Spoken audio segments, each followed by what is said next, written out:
small. Watch the clock ticking off the wall. But tonight I'm letting it go. Spend my coin for sure.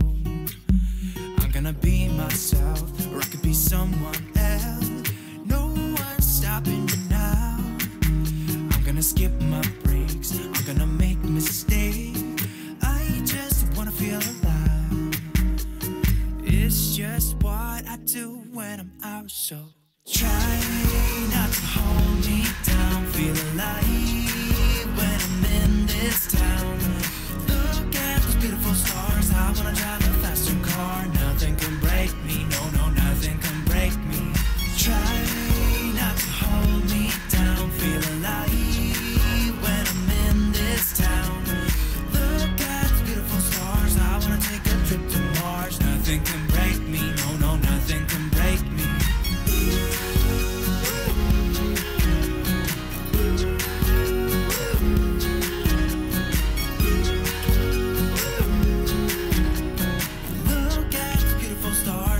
Drive a faster car.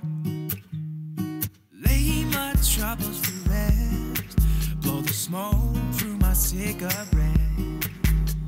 City lights looking fine, and I know this is my time now. I'm gonna be myself, or I could be someone else. No one's stopping me now. I'm gonna skip my breaks, I'm gonna make mistakes. I just wanna feel alive. It's just what I do when I'm out, so try not to hold me down. Feel alive when I'm in this town. Look at those beautiful stars. I wanna drive a faster car. Nothing can break me, no, no, nothing can break me. Try not to hold me down. Feel alive when I'm in this town. Nothing can break me, no, no, nothing can break me.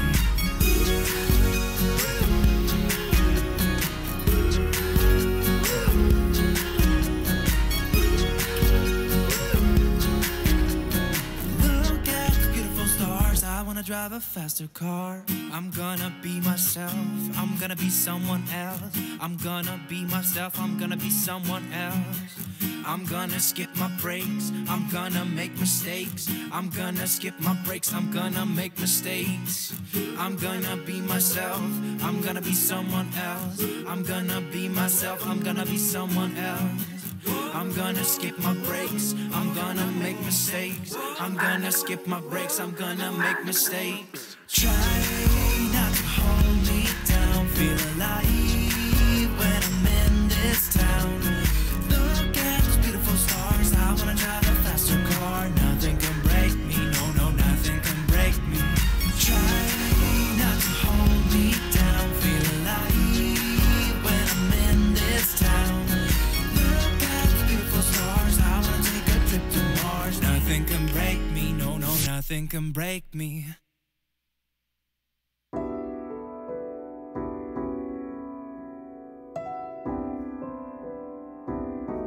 I'm not gonna be there for you, cause you were never there for me. Don't go ask me what you did wrong. Ignorance will never see. No, wasn't it for me? Why don't you just let it be? I gave you 1, 2, and 3 times that wasn't my good.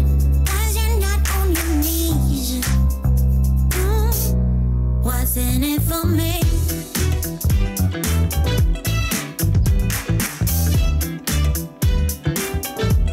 Wasn't it for me?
wanna get to your clothes, gotta get it right now. I wanna push all the limits with you right now. So watch your feelings, the city's screaming, we're not coming home tonight. We're living quick in the world, gotta get it right now. People talk and tell what you wanna hear now, but they all disappear, they will let you down. So we better stick together, let's come whatever, we're not coming home tonight. We're living quick in the world, gotta get it right now. We only need the two of us together. I need only you in this crazy world, 'cause we got love, love. I need only you here with me. You wanna get close to me, why don't you do it right now? You know we met for a reason, but you're trying to deny that we should be together. It's heavy weather, we're heading for tonight. You better take what you can, 'cause the time is right now. We only need the two of us.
their dreams.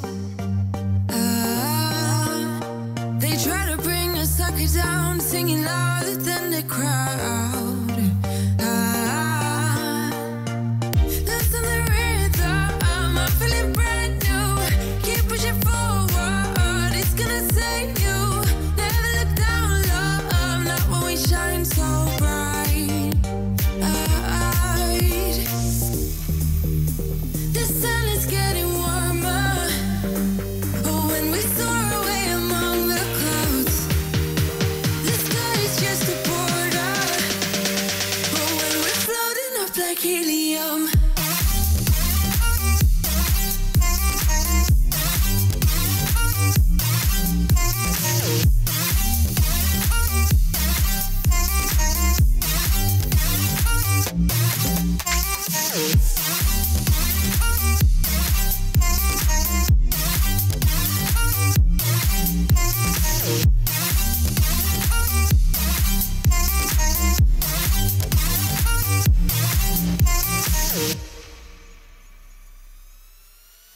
Sip me up like lemonade. We both know it's bittersweet. The sorrowness will bite your tongue. No one is forever young. No. Listen the rhythm.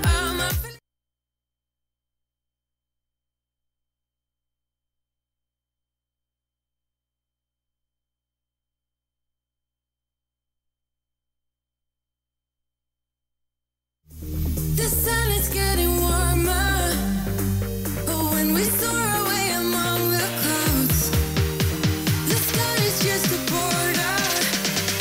But when we're floating up like helium.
me, that's fine.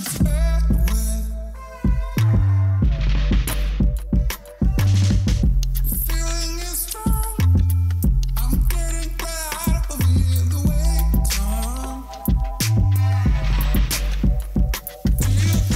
It's gonna be me. Gonna be me. That's it's gonna be me. Gonna be me. That's it's gonna be me.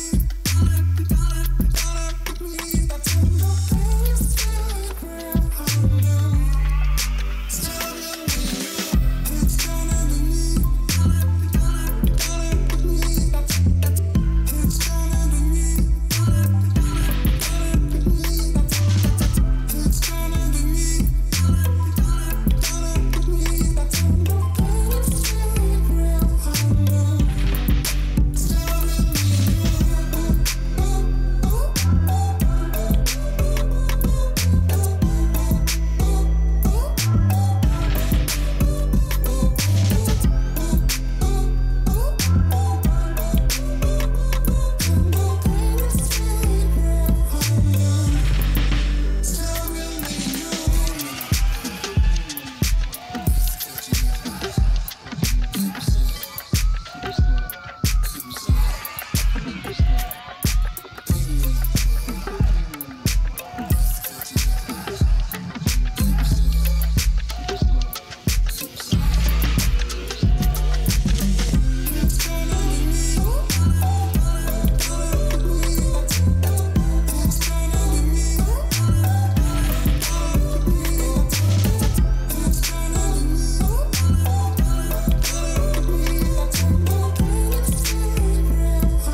always on tonight.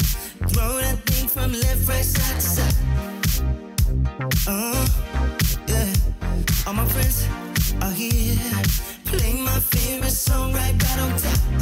Yeah. And we never stop. Music bumping, we just keep on rolling. Yeah. No, we never stop. Shake, shake, shake your honey till the morning. Let me hear you say I'm ready. I'm ready. Come on, now slide, slide, slide to the bar. Shine, shine, shine like a star. Let me hear you say I'm ready. I'm ready. Come on, now slide, slide, slide to the bar. Shine, shine, shine like a star. Yeah, I said I wanna see you slide, slide, slide.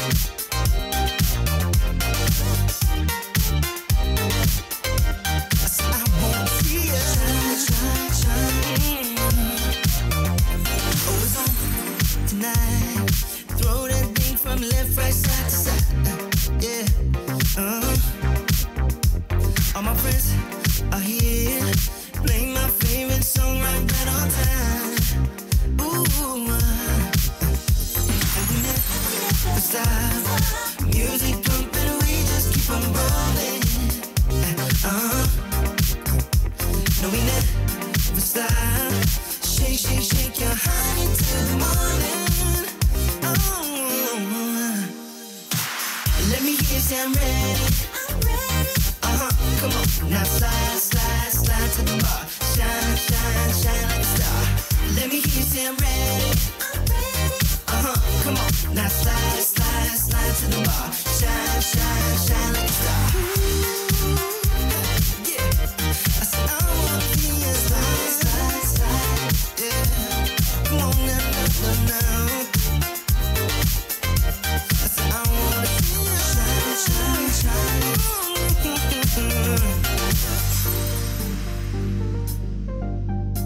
I wanna see ya.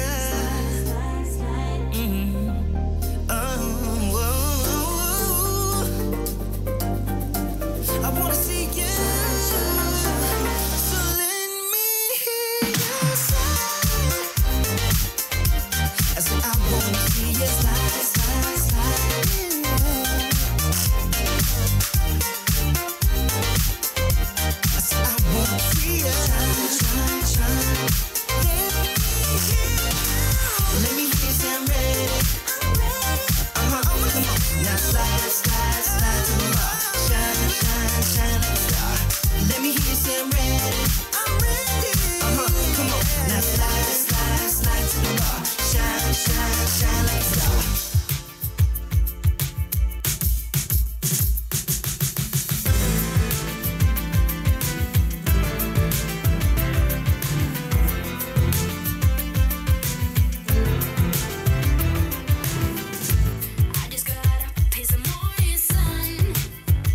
Good morning, good afternoon, good evening, a time-comprehensive welcome to wherever you are in the world. Of course, we're over here in Atlanta, Georgia. We're going to be looking at the PGS from Southeast Asia. I hold shift with William Goremizer Newberry. Hello, good sir. Hi, it's nice to have you here, and it's nice to, I guess, move to SEA, at least temporarily, to see what's going on over there. Just temporarily. Yeah. I'm excited about it. We move a new region every day. It's got to be weird. You're like Santa Claus.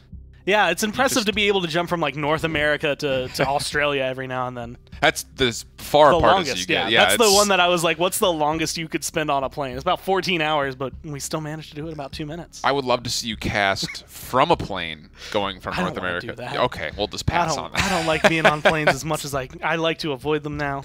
You're not much in front of the travel bus. You don't like that. It's just that at this point I've hit so much that I'm just like, you've reached your limit for like the first time like airplanes were awesome.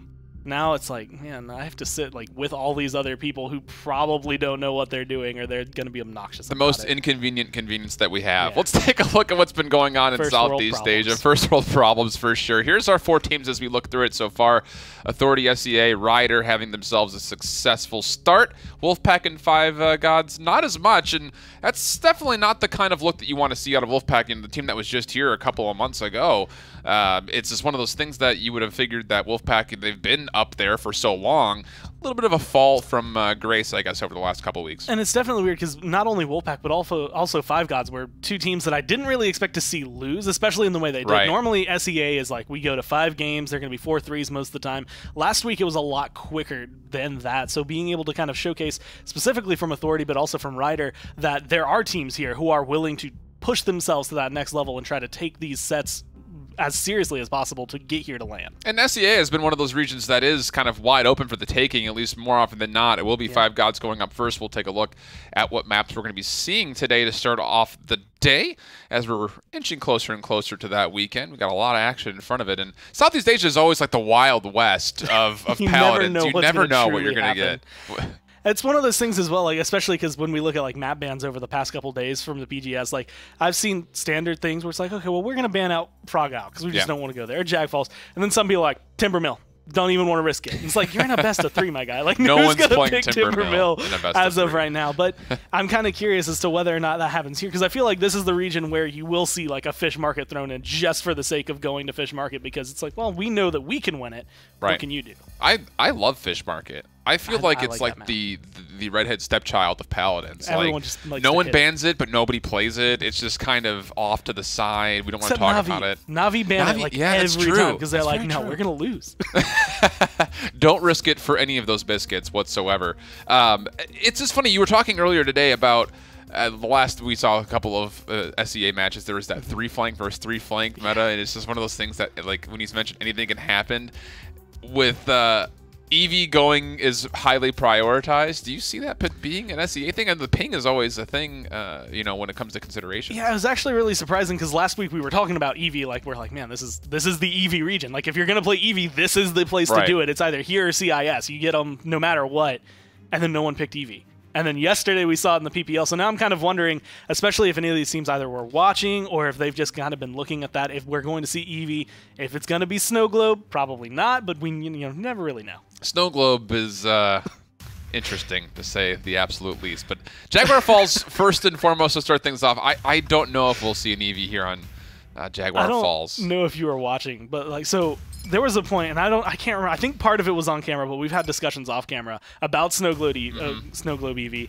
I've never really been impartial or partial to it. Like, it's just kind of like whatever. Sure. I guess that's impartial. But Nick was always like, it's never gonna happen, and Evan's like, this is gonna be the new hotness. And there's been so many clashes about it. And then yesterday when that got logged in, they leave the base. Evan literally stands up in the middle of the cast, leans out the door to yell to Nick while they're casting Realm down the hall. And I don't think we're going to see it, but you never know, and if we do, maybe we'll have another experience. And that's putting it absolutely generally. I like that. Furia first picked up, and again, her relevance as a healer, of course, very, very high, even though really the last couple of days of the PPL, she's been taken very late in the draft. Yeah. My favorite thing, though, is the return of Androxus goodness. You give him just a couple extra inches on that left reach, and he's all of a sudden viable. And it's one of those things as well, when people started figuring out, not even necessarily like how to play him, but they realized he was still there, right? Right. It's like, oh, well, if we just hit our headshots, then he's going to be able to do a lot. You get a Torvald in the mix, and all of a sudden Androx is virtually unkillable. Right. We've seen him go like 27-9 in the past. So being able to pick that up, he doesn't have anywhere near the safety net, I think, that Torvald provides, but still, with a Genos being able to kind of damage amp and heal you from far, you're going to be pretty safe. And that's what we're looking at here with the Genos, with the Androxus, but also the Xin. And why not? When you've got a Nara Makoa, that's a lot of self-sustain and a lot of ability to survive on point on your own. On the flip side, though, there is a Drogos to kind of go into the mix, and two really kind of hard-to-supplant frontliners. You do have the Barrack and the Fernando. If they can get themselves established in those tight corridors, you can find a lot of effectiveness there. Just Cassie's going to have to hit a lot of shots in these flankers. I'm honestly kind of surprised Five Gods leaned into the Genos. I guess they didn't really. Once they picked it where it was, it's going to be very difficult, because I'm looking at follow the scent potential coming down from Drogos, right. Brand, and kinetics. Like, there's a lot of anti-heal, even without a Leon being able to hit 90%. I mean, 75% off the bat is a ton to have to deal with. And when you're Genos, you're going to feel that impact, because you don't have your Chronos online yet. You don't really have that burst. And so even though Luminary's great, I'm wondering if Anara and Makoa at this point are actually going to live as long as they could. And at the same point, it's one of those things that's like that healing will never actually scale because of those in-hand cards that you were mentioning. It's just going to kind of feel very same throughout. So it'll be interesting to see what they get picked up. Not really a need for Wrecker for the side of our team in blue of Ryder. So a lot of, again, look at the utility coming out. Haven's right off the bat, a couple of yellows to mix in with some Master Riding and Chronos. This is a nice start. I love it just because they're looking at what's going to kill us, what's going to be the biggest issue. We already have anti-heal. We don't have to worry about anything outside of that, so let's just go ahead and keep ourselves alive a little bit better. Yeah. And being able to look at a Haven this early on, normally I would say it was a little bit selfish, but as of right now, they're playing solid. Maybe a little bit too much damage getting taken in the process. Yeah, Fernando was really close to going down, but really good peel from both damage dealers coming up forward. Now Anar is the one in a little bit of trouble. The Warder's still taken down quickly, and ooh, the salvo queued up and just deleted completely as that Ian Gremery goes down quick. A nice pull, though. We'll keep things even for the moment. It's still a little bit of a 2-on-3 inches on the point. Fernando falling away will give the advantage to Five Gods, but it was 27% for Ryder, so even though Five Gods will go above 50%, not the worst start in the world for the team in blue. A lot of what Five Gods did in that fight that really made it work for them is even though they were losing these fights, damage is being dealt to them, they don't really have a leg in it.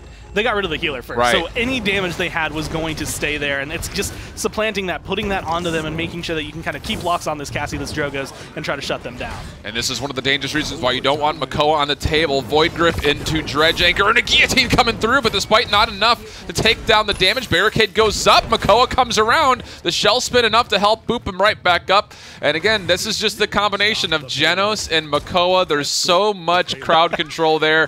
But again, you think that maybe with the potential of Ryder to go into those early investments into blue cards, you might see some of that resilience help out against some of this. Yeah, I'm kind of curious because it's one of those things that's very different than how we typically see a start to a game go, but it feels like they recognize, okay, we know what's in our loadouts, we know what we have. The problem is they aren't having that performance to, I think, follow up that kind of build. Haven 1 is not going to be as useful as it really could be. You're really looking at those later levels. So Ryder, I think off the bat, we're kind of like, we're looking at investing right now, trying to get this 300, then 600, then 900, so we can get this tier 3. So Androxus has no effect, so that we can eventually trade these boxing matches into us just getting kills. Absolutely, but there is Rejuvenate coming out for Five Gods, and that's going to be nice, especially to help out with that Genos, thanks to that extra credit itemization after getting that first point. A little bit of a boost in the economy. Trexia is taking a lot of shots. One headshot does connect, but taking the fight is Frosted Soul, and he says, thanks for coming. Here's your parting gift. And we have seen a myriad of Cassie talents being run. Yesterday, the one that's still flashing in my mind is seeing Exaction come through once again. I don't think that's what we're seeing here, but just being able to pick things up like that, and Cassie is always going to be a safer pick. Once you get in a boxing match like that, like Androxus, if he doesn't hit 2 headshots, essentially has to worry about his fights. Oh, Cursed Arm went up, but Cassie brought him right back down. Dome Shield coming out as well to help zone, but Iceberg wants to jump right into the fray of that. And it looks like this might just be a full reset. Anara is going to put up a wall just to block a little bit of line of sight, but you can see Fernando on the left-hand side of Frosted Soul wants to sprint forward to see if they can find one more pick, but with the Genos still alive. Likely not the case. Goodness, Frosted Soul threads the needle a couple different times there, and that extra poke, and I'll tell you, for the longest time, I always considered Cassie to be the anti-flank character in the game. She's so good at blowing people up early, and that poke from long range, still very sustainable. And exactly where Frosted Soul is standing is helping that, right? It's like everywhere Androxus wants to try and flank around, he's going to get spotted, and you're going to take that damage. In this kind of case, you're looking at anyone else, Dam's Essay up in the air, all of a sudden Frosted Soul just free fires. Yeah, absolutely does. And again, that big blast shot can melt characters like Xin and Androxus very quickly. But in the meantime, it is going to get down to overtime. Long-range hook, not quite going to connect. Ooh, a nice Fire Strike, though. Actually stuns out, too, allowing Fernando to come back forward, focus his attention on the end. Nara, Iceberg also dropping low, and it's going to force the shield back up. 5-on-5 action. Well, I say that, and then Nara immediately falls afterwards. Iceberg also about 1 HP, will drop away. I Am Ray with the double kill is burning people away. They'll get the successful defense, and that's what you need, I think, if you're Ryder. If that goes 2-0, things start to look a little bit more desperate, but now with the damage charts looking pretty much like a pinstripe from top to bottom, and of course that sustained defense, the itemization will likely look a little bit more even as well. Ooh, actually, no follow the scent. Instead, strange. Spitfire 5. This is something I literally have never seen in an Androxus or in a Drogo's build. But just being able to get that cooldown on salvo, as long as you're hitting it. And so far, Dams has been hitting most of these shots. 6 shots in a row, you can shotgun it and get that, not necessarily full reset, but you're going to be able to pop it up a little bit more. It feels like something, this looks like a loadout in my mind that goes very well with Reign of Terror, but I can't imagine people running Reign of Terror. Me neither, and the Basque 4 as well to kind of synergize with Spitfire. It's just one of those things that, you know, as I look at it, my first reaction is, do you really need that healing? Like, are you really finding yourself getting poked out that far? And, well, if you keep hitting salvos like that, I mean, it kind of speaks for itself. Makoa falling very low, needs to find a way out, but he really has nowhere to go, and Frosted Soul punishes. And right as that happens, the Inflame comes out, and it's going to be Ryder holding W for a little bit. Inara likely to drop away. Will with the last shot from Frosted Soul. And again, look how far forward they're pushing. At a certain point, you have to be a little bit careful, and I think that moment came just then. And ooh, the spike does come right back out. I Am Ray does drop away. A little bit out of position. Again, you got to be careful when those situations come out, Gore. You get a little bit too over-aggressive, and all of a sudden, that easy cap turns into a very easy recommit for 5 gods. Especially when you're one of the front lines, and probably the primary front line when it comes down to it. You put a lot of pressure onto someone like Dam's Essay to start performing. You have to get those kills now without that extra shield. But it doesn't really matter. Your damage is getting spread all around. Your salvo is right back up. You weren't able to get it off a second time, but you just know that reset is actually applying itself a little bit more. And we were actually mentioning that SEA kind of always has its own meta, and it feels like this Drogo style is its own meta. It's definitely effective, and you wouldn't really think that considering the flanks that are on the table. Makoa spinning in, just wants to touch, but he's just going to forfeit his life likely for that. Can he take the barrack with him? Sure will. A little bit of value there, but regardless, the effort was all for naught. And that will be the point for Ryder, coming back very good. 14 streak for Frosted Soul. Immortal coming out for I Am Ray. That's going to keep him alive, get the kill, and get him healed right back up. 1,200 HP coming out of the Fury. The Pyre Strike right there, not even needed, as Dams is able to find Atrexia before he can get in that secret hideaway. And just going forward with it, of course, you can see all these small moments that matter, but that 17 streak for Cassie right now, burning, is just showing Frosted Soul's impact. Dams is in the same area where he's getting a lot of damage, but right now Frosted Soul is the one being able to pick it up. Like you can see, 11,000 ahead is the Drogos, but he's just getting the poke down. He's helping make sure these front lines on the side of 5 gods really don't have a presence. That Inara is almost dead immediately. Atrexia had a very awkward committal for that Accursed Arm in the back end of an Ancient Rage that came out from Iceberg, but he does end up finding Frosted Soul. And there'll be Ian Gregory also coming forward, kind of holding. Ooh, that Spite from downtown! Able to take down Damsey, who, wow, I didn't know if that was going to have the legs to reach it, but it's going to be Ikju finding himself too. And he's been right up there with the damage charts right alongside the Drogos. That's what you want to see out of a Xin. And man, he's getting right up in there, wants to find more, but will billow away, thinking the better of that. And a little shield from the turtle friend will help him get out as well. And it'll just reset things kind of in the middle of the map. A minute and 3 seconds until we get to that overtime. And the payload again inching backwards just slightly. Ryder, so far this entire game, have been very quick to pull the trigger on their ults, being able to pop them like it's nothing. But I feel like they keep running into these scenarios where it might be better to hold on to them for a little bit. There's a couple of ults that do charge up incredibly fast. But I'm kind of curious to see, I mean, Dome Shield, Immortal both having been thrown out pretty much every single time they just happen to come off cooldown. But this Inflame might make the biggest difference from the Furia. Once they decide to hit that, that's pretty much the gas pedal. You don't usually lose a fight with it, but it's been shown that it can happen. Oh, now with a 5-on-4 situation unfolding in front of us, the Spike comes out once again, just to reposition backwards by the sound of it. Again, the Fire Strike able to take down Lickju. That's going to be huge. As now look at this. Ryder's pushing forward. They're about to have all 5 ultimates up. I don't even know if they're going to need it. If they can find one more pick here, this would be huge. I think if you're Damsey, you want to get this to 100 and then just trigger it. And you can put this to 3-1 rather easily. But as I say that, it's not quite there, and it's going to be 5-on-5 action as we get to about the last 5 meters through time and space. Comes out Dome Shield as well, and now finally the Dragon Punch looking for a target. He had Ian Gremory in his sights the entire time while he was channeling. Got another big salvo, connects about 60% of it right in the face of Don Quixote, who will be taken down. And look at that. They still save the Scout for next round. It's 3-1. Ryder looking to put this one away. And that's more of the performance I expected out of Ryder, right? That's what I kind of was wondering. And even with a more unorthodox build coming down from the Drogos, I think everything is really falling into life. Although there's also no kinetic, so a lot of the anti-heal that I was mentioning isn't actually being run by Ryder here. They have the Tumble, they have the Blast Shower, both going to be good, but you're looking at a lot of damage and survivability as opposed to that ability to shut down your opponent. Do you really think the Tumble is getting high value here? I mean, I don't know how often I actually see Frosted Soul get CC'd. That's what I was about to say. The only thing that really would, I mean, obviously the hook, but that's, you can't negate the hook. You're going to get pulled if you get hit by it. Very strange build. And if you get Void Grip, you just stay roll up on out of there anyway. Or you shoot, you do something to get out of there. You already have that in your kit. And it's one of those things, we were actually talking about this yesterday as to whether or not that 70% is worth it, or if you can just run it at level 4, get that 56% and be comfortable. This is an interesting moment. This is a teaching moment right there. Don Quixote was sitting in the middle of the point, essentially, and I Am Ray on the Fernando is pushed right into his face. There was no frontliners there to help him out, and that's going to be a really big stagger as they take down the support, and then a frontliner, and look at this, Atrexia gets taken down as well, so a little buffet line getting some damage, getting some support, and getting some front lines off, and my goodness, the poke is good from Frosted Soul. Dodge rolls back 63% though, Gore, and someone's going to have to touch, but they still have time.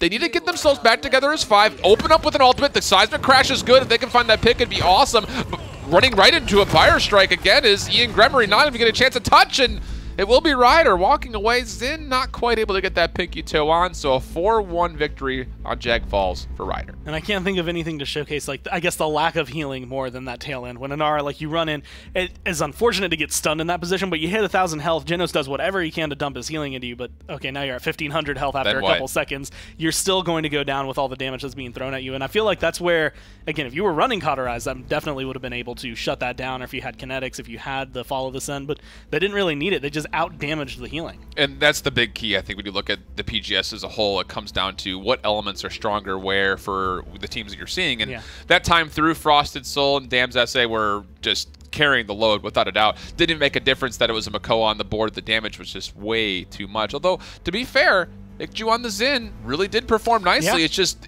again, when you play the Xin, we see this so often. He's kind of like Buck in the aspect that you can create your own holes, but you need your team to follow up when you do get that penetration. And there was a little bit of a split between the two of them that time through. It definitely felt like the communication was a little bit more in favor of Ryder for all of that. Like, they just felt like they were expecting each other a little bit more, as well as their performance being just slightly ahead every step of the way, where it's just they read what you would see coming out of Five Gods and prepared themselves for it. Whether or not there was an immediate call out from them or if it was just reactions coming down from the team, they always seem to have something in store for Five Gods. Yeah.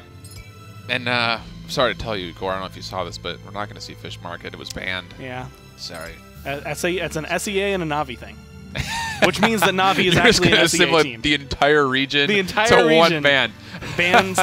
I think in SEA, I feel like Fish Market is the map I have seen the most banned. Okay. I'm not sure if there's actually a statistic for it. I'll trust your mind on that one. I'll be honest. Hopefully, I think I've seen that enough. It might just be all the Fish Market bans I've ever seen always just, for some reason, in my mind, go to SEA. Well, there will be no more Drogos pressure here from Ryder. Taken off the ban is the first ban from Five Gods. Xin Cassie this time through with the Furious, looking pretty solid, but Ryder is happy to follow up with a very strong frontline combination of Makoa Khan. And Droxus, Bomb King, again, really good at aerial denial. And when there's Drogos and Willow off the board, that's going to provide a very big pro to your comp versus your opponents. Curious to see what Ryder want to go as a support, because I feel like we saw the strengths and weaknesses of Genos during the last game where it's like, okay, we can buff you or we can not heal you. Essentially, like that's what you're giving up. I'm going to give you a damage amp, but you're not going to get anywhere near the amount of healing you'd get as a Moldamba, per se. So this is going to be, in my mind, like facilitating the Torvald as well as getting the healing. Swift Spirits. Yep. Thumbs up for Androxus. I like Moldamba a lot on this map because, again, you can catch people by surprise just by getting that Swift Spirits and getting around the flanks. But also beyond that, you talk about those point fights. This is probably one of the easiest maps to get full value out of a Dread Serpent, even if you don't hit it, on the nose. You're still going to probably find somebody to get feared out of it. So I like Bright Marsh. It's probably, I would probably venture probably my lowest win rate when it comes to playing a map, but I still love the map. I don't know why. Something about Pip's hometown just makes me feel some kind of identification with it. And the layout of the map, to me, I think is what makes it feel a lot better. Just because, is that actually Davy Jones' locker? I want to see if he leaves the base with this. Because Davy Jones' locker is probably the most ridiculous talent. Okay, yeah, he changed it to half shell. That's what I was saying. Is like if he actually left the base with that. So what it does is your shell spin won't stop until you cancel it. Right. Which means you can just go. It's and I've so been calling fun. it like pinball Makoa. It's not very effective. It doesn't really do anything, but it looks funny. It looks funny, and sometimes looks are all that matters. I mean, look at us, for instance. We're just out here because we look pretty, right? That's what everyone assumes. Zin into the back line, coming through, but ooh, a nice commander's grab to keep him away from a very low HP target and a shield as well, but I don't know if Dolan's going to have the legs to keep this one alive. Five Gods is shredding right through Ryder.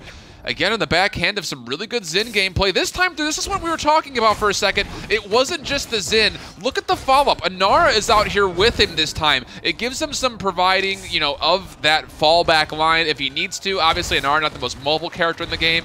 Probably the least mobile character in the game. But the fact of the matter is, this is good Zin gameplay because you can commit and the rest of your team is right behind you. It's not just going in to go in. You have to have that little bit of security and a good counter coming through right into Billow. And look at this, the team right there to help him get out. Beautiful play from Five Gods. If Five Gods could play this round one style, though, and it's very similar to what we saw at the beginning of Jaguar Falls, if they could just play this all game, this would be an easy, clean set for them. Ryder don't seem to have an answer for it, and it's just being able to pick it off. I'm looking at Lillian over there to potentially start finding these hooks that pulls out the Zin and makes him uncomfortable. Put him in that isolated area that you had him in the last map and try to keep him under locks. And this is the great thing about having something like a Fernando, well, flank Nando, as we are so familiar with from days of old, is the ability to get in, deal some extra damage, and again, provide that shield is huge.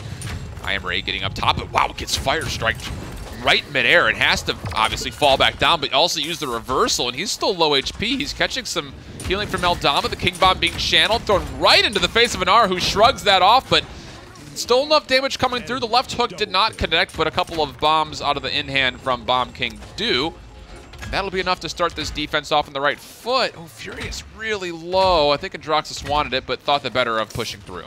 Furia, in this case, has actually showcased probably one of my favorite things about Pyrostrike, and being able to get that stun in this giant, I mean, it is a giant vertical pillar, and it's one of those things, on Bright Marsh, you're not going to see it as often take effect in the air, but on other maps that are very vertical, you could be like below someone, theoretically, and still stun them and set them up for your team if they're coming through. I'm looking at like Splitstone Quarry, and those are the moments that it really comes through that I want to see that happen because it's just a different level of coordination. Inflame coming out, the Accursed Arm as well, but Atrexia takes down one. Ikju again, cleaning up for his team. Ancient Rage right in the face of Fury, but the Immortal comes right back out in response and says, we will challenge this turtle, but he still does get out. Big damage again from Zin. Iceberg, if he falls here, it'd be big. Very good pick. That's exactly what you want to see. And we don't see a lot of half shell these days, but against this comp, it makes sense, and he got full value right there to stay alive. I will say, we'll ignore the spite that missed just because you've been picking up so many kills on the Zin that it honestly doesn't matter that you didn't connect, especially because afterward it was just 2 swings anyway for you. But this is kind of the moments where those are going to start making a small difference, right? That could be a kill on a Khan, that could be a kill on a Makoa. So being able to hold on to that or use that in a slightly better situation might make the big difference, because as of now, you can't get rid of those big front bodies. That hurts a little bit, I think, for Ryder, or pardon me, for Five Gods. They wanted to keep that push going, but Inara just got there a little bit too soon. But my goodness, look at the play. It's just left, right, center, inside out, upside down. Ikju's finding kills all over the place, and even still, just barely not hitting the damage of Cassie. But my goodness, the plateau between the two of them to the Bomb King. Not the greatest, but still considerable. And I love his loadout just because I think there's so many variations of points to put into Hideout that it's very confusing when you're up against a Zen to try and figure out how long is this billow going to last. Yep. Like, when can I finally shoot again? Most of the time, you're firing after the natural cooldown. Sometimes it's going to be 1 second later. Sometimes it's 2 seconds later. And just having that Hideout at level 5 is going to be what I think is keeping him alive as much. No one knows when exactly to hit that final shot, so he gets out pretty clean. And he's got that big world distance in his cards as well, so he's just moving all over the place. So slippery, which is what you want to keep yourself in the same category of mobility as... Uh-oh, that doesn't hurt. That doesn't feel good. You hate to see it. Oh, Bomb King, wow. Hits the world side of the wall. Goodness gracious. Ooh. And then again, look how much distance he's covering. 1, 2, 3, line him up, put him down, make it a quadra kill. Ikju, yes, take a rest, my friend. He is cleaning up on this Zen. I was going to say Bomb King took probably the worst 1v1, or the worst person to take a 1v1 against is going to be Zen, just because he has so much to give him life and keep him stable in that fight. And then you turn it into 4 kills, so you just wipe the entire team. So maybe it isn't just the 1v1 anymore. Maybe it is the comfort coming through. There, again, is going to be the Billow coming through. Dread Serpent not going to be as effective, but it does force Furia away. But that's 96% right now for Five Gods, and it doesn't seem like Ryder have too much to actually push into. Lillian misses a hook again, but this time through, Damsy's able to punish. I'm Gremory is right in the front of things. He's going to be the last hope for this, at least sustained hold. And at this point, you just need to die. You have no way of getting out of here. You just need to make sure you don't stay as staggered as possible. And look at this, a Cursed Arm right up front. Wants to find the Cassie, will, and dismounts the Fernando. That's the target that you want to dismount, because Zin, he will be annoying, but if he doesn't have anybody there to help him out, especially support-wise, he will fall. It'll be Iceberg down first. Overtime in effect, but a nice flank here from I Am Ray, who finds the last shot and takes his time with it. Again, just Inara, and this must feel familiar. A little deja vu for her, is actually able to find some support from Fury there, so she will get out. Thought for sure she was going to drop right at the back end of that push. Not the case. Couple good shots. They stopped it at 99% as well. That's the thing. Like, Ryder, I don't remember what exactly it was on Jack Falls, but that is the second time that, honestly, that second round did not go their way. It started out incredibly opposite, Five Gods being in complete control, and then they just shrug it off like it's nothing. 99% doesn't mean anything to them. They hold on to it. Zen even showcased how annoying it can be to just reset that overtime timer as much as possible. But like you said, once he's isolated, he doesn't have a whole lot. Once Billow and Whirl are down, he is done. And that's essentially how you play up against this Zen. I know this could be one of the more frustrating characters to play up against in your games if you're in the lower of the echelon of ranks. He just seems like he never dies. It's just bait out his cooldowns. It's kind of like Vivian. She's annoying to play up against, so you realize you just gotta wait for her shield to be down, and then she's a sitting duck. Otherwise, you can shoot her toes. Hey, you gotta watch out for those toes. I mean, that shield is like perfect. Like, you can, from the knees down, she's open. It's not gonna be a lot of damage. You're not gonna be doing anything insane. Or you can just buy Wrecker. Either one really works. I think Wrecker's probably a little... Play Bomb King, buy Wrecker. Just play Bomb King. Bomb King's the best. I love Bomb King. You know, out of all the games I've ever played, I think Bomb King has some of the most creative design elements to a character ever. I think he is easily my favorite champion. Like, I don't, in terms of design and or like playstyle, I play a lot of supports, but if I get the chance to play damage, I always play Bomb King, and it is always the time of my life. Does it is just go well? Fun. Do you oh care? Yeah, I actually do really well with Bomb King. It is so out of the ordinary, because like any other game, like a blaster style has never fit me. I am bad at like rockets. I just like timing them and shooting them and like predicting people has never been my forte, but Bomb King just feels right. I love it. William will get a hook, but it's a little bit after the fact, as he was a little caught out. Khan could not get his shout in proximity. Nice little blast shot to peel away the Maldamba from helping out this front line, but again, now coming back forward is Ryder. Stalled this push out, which allowed us to banter a little bit about the King of the Realm. Although Khan is actually just holding W in front of this Cassie and shrugging him up. Ooh, the Accursed Arm up top! Can it find the last shot needed? It won't. I Am Ray probably got a little bit Monka-esque there, as he was just below 100 HP while he went up for the channel. But, ooh, Commander's Grab able to push right through the shield and be enough damage to take one down. Was that an Inflame that almost came out? looked to be almost for a second, but she will retain the charge. Overtime in effect, and what looked to be a pretty futile effort for a push is now all of a sudden opened up some green pastures, and this is an opportunity. All they have to do is be able to hold this. Unfortunately, the payload's moved a little slow, so that is going to allow Five Gods to not only jump down, but be able to contend at least for a little bit. And overtime, the longer it takes, the faster it goes down. So if Dolan goes down here, if they lose any presence around that payload, that overtime timer is going to be gone, and they barely get it back. Yeah, but Makoa's the only player really left alive to keep that hope in store, and well, it's all out of stock when it comes to the overtime fading away, so we will go 2-2, but goodness, I mean, again, look at this Zin gameplay. So he's able to find that, that's where he actually almost missed his whirl, finds the long distance shot, and then immediately turns. This is, again, where's the help? I mean, at a certain point, you have to think that in those comms, Bomb King was sitting there saying, I can handle it. Zin's got nothing left. He just missed his whirl.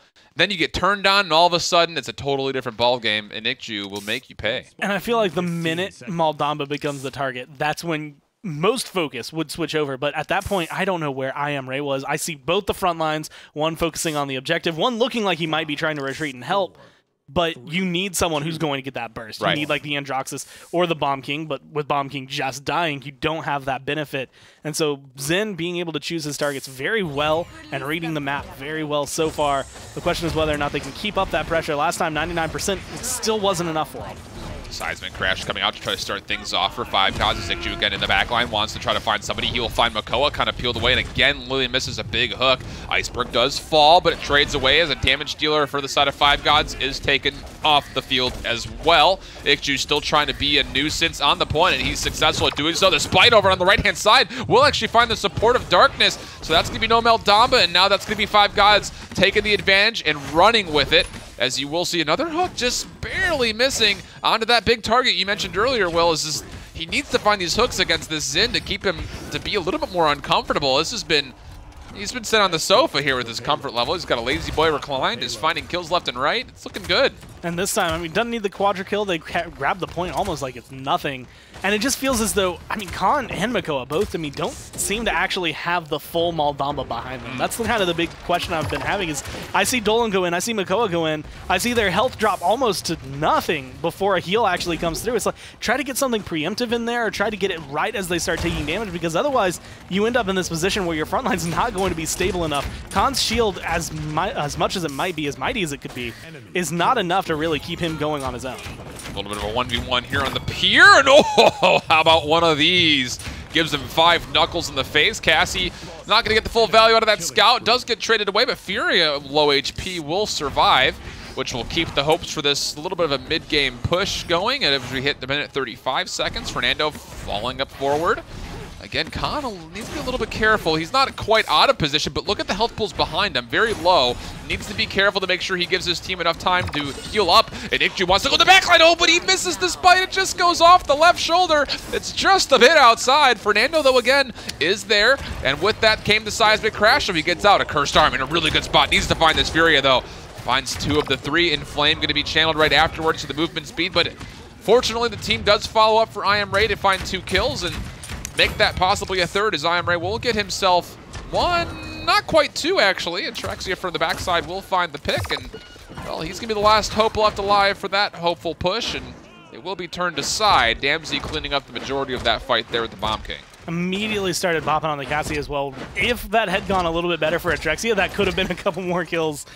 But it seems as though he's keeping himself warm, making sure that he's got everything set for him. It's going to be sitting up there, 114K for Cassie, 99 just behind is going to be Dam's SA right here. And as long as he can keep up this pressure, I mean, King Bomb's available. I don't expect Ryder to use it, but that's that comfort blanket, right? Where it's just like, okay, well, especially now with 2 kills like that. Once you get rid of Zin, everything's going to go smoothly for them. 20 seconds left. That should be the point. Royal Subjects coming into play, fighting a lot of splash damage in these tight corridors. You know, they say the mantra is close is only good enough in horseshoes, hand grenades, and Royal Subjects. And that yes, the old phrase. The old phrase. Horseshoes, hand grenades, and also Royal Subjects. And also Royal Subjects. There's a pull, Lillian. Get yourself one. Oh, it doesn't even get the self, though, as the shield comes up. Feels bad. Immediately retreats. Immediately retreats. But this is that moment I was talking about. Dolan, he's on this right-hand side trying to keep the flank alive.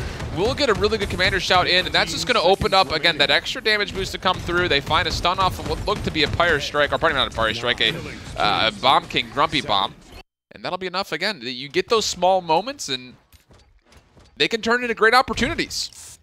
That was the case that time around for Ryder as they got themselves through, but 3-3 is the total as we see it. The healing total's just about even as well. So, I mean, we got ourselves a pretty even ball game here in Bright Marsh. And this point, I think, is going to come down to when Spike comes up, is it going to hit? Is it going to miss? When a Cursed Arm comes up, is it going to get a kill? Or is he going to flounder at the end? There's been so many shots where he's hit 2, maybe 3, but it's left someone at just enough health that all they have to do is peek back, let Furia do whatever, and then they're set. And like that, Zin's going to be off the board, and now the point is going to be wide open here for Ryder. That's not a pull you generally miss. The overpowered coming out. A Commander's Grab also throwing a Trexia back. That's a big moment for Ryder. This has been a nice opening for a team fight. We haven't seen this yet. Fernando also falling low. For some reason decided he wanted to sprint in.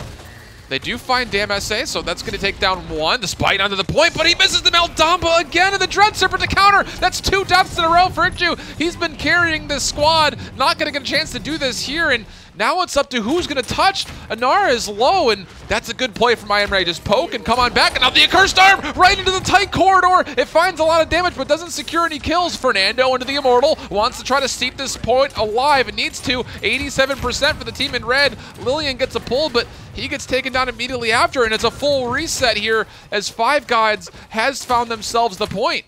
87% as of right now, but that 39 is going to start ticking up a lot higher if Five Gods can maintain this control. But unfortunately, they're just getting piled on. Ryder are going at them with full force. They recognize they have the numbers advantage in a 4v5, and all they have to do, if they can get rid of this Furia, that healing is going to be gone, and so is Inara. A steamroller pushing right on through. Ikju's one of the last hopes left. The Scout comes out again, but very low HP as a Trexian. He will fall away. Ikju, you got to touch, but there's the pull that matters. He's able to take him out, and that's going to be another overpowered coming out. Take a swim, why don't you? Ryder, in very extravagant fashion, will take the map 4-3. And I'll tell you, I'll just be the first one to say it. Lillian was not quite there for a lot of that match, but he hits the pull that matters. Walk away feeling good about that one, my friend. Exactly what I was thinking. I was like, man, you miss hooks on this guy literally the entire game. You have not landed one, but the final throw, you're just like, you know what? I guess it's finally time. Yeah. You're getting shut down. We're taking it out. This is our game. Everything was a warm-up until that point for the Bucks, and that's fine. Trying to figure out, like, okay, so this is how you move? Okay, well, there we go. Well, there's still that little, you know, when I play Mako, I still think, do I need to go a little bit to the left? Like, because the hook sometimes comes off the left and sometimes comes to the right. Hey, he found it out. That's the one that mattered. We have fun, but that was a heck of a pull right when it matters. Take a look at the standings. What does that mean for us as we've gone through so far? Again, Five Gods put up a really good fight there, but not able to find anything, so they will fall down to 0-2, unfortunately. Ryder, though, looking solid up top. That's got to feel pretty good.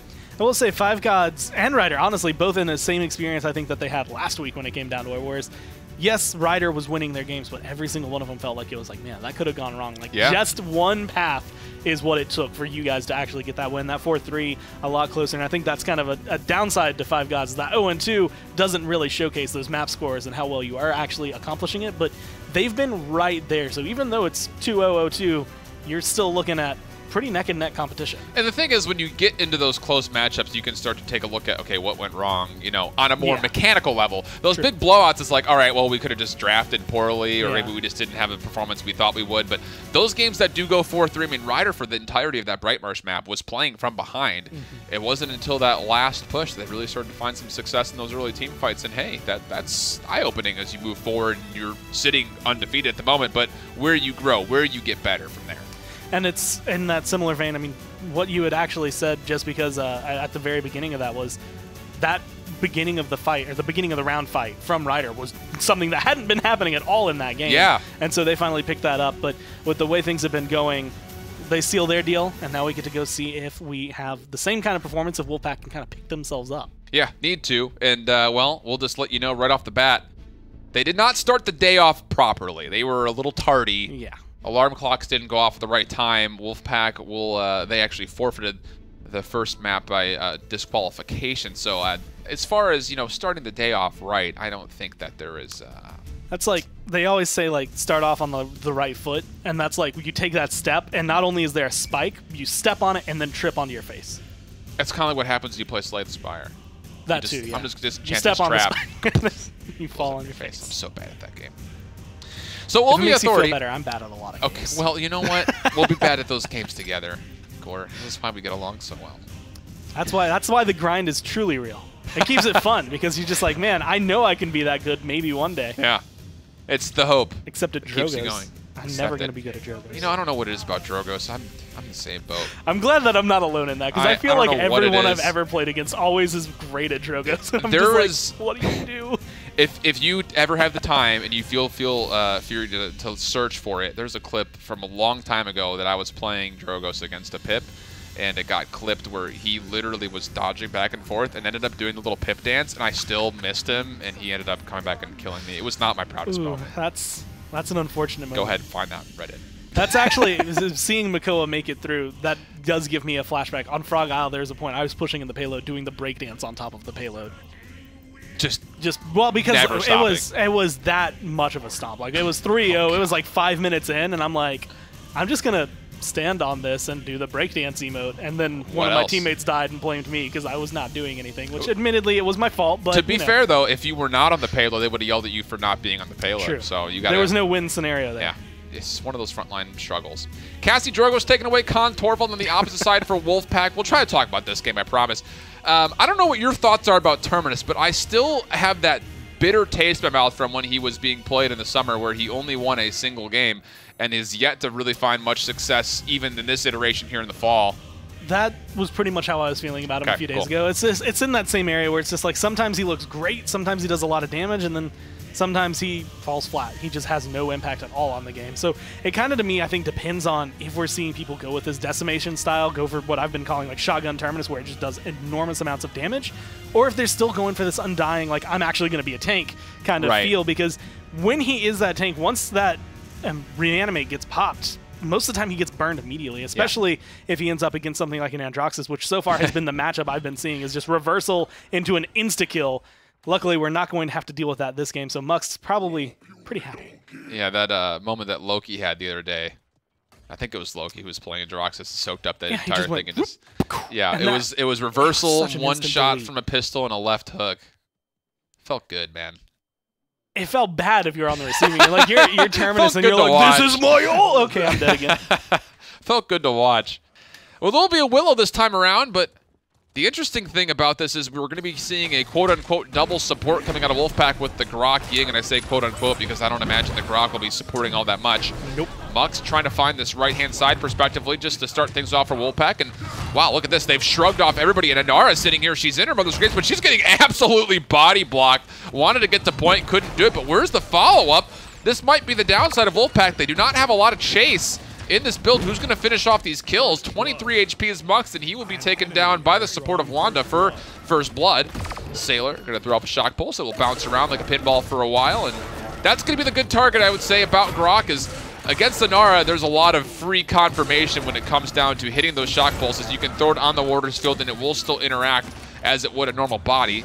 Salmon Time on the left-hand side now trying to find some funneling damage as the Victor, and already we see a Tempest coming out. That's going to be a whole W for Wolfpack, and they're able to find 3 off the back end of it. So well found, made that 4. It's just the Willow who was still trying to respawn. So a good retake from Wolfpack, staying together, making full use of that ultimate. The big thing Wolfpack have going for them is the fact that since they're running, like you said, the quote-unquote double support, once you see Grok, especially when he was picked where he was, you don't really know, is this going to be Maelstrom or is he trying to solo heal? So the Willow is a great counter to deal with Grok, just because now your healing totem does not matter. Dead Zone just cancels it.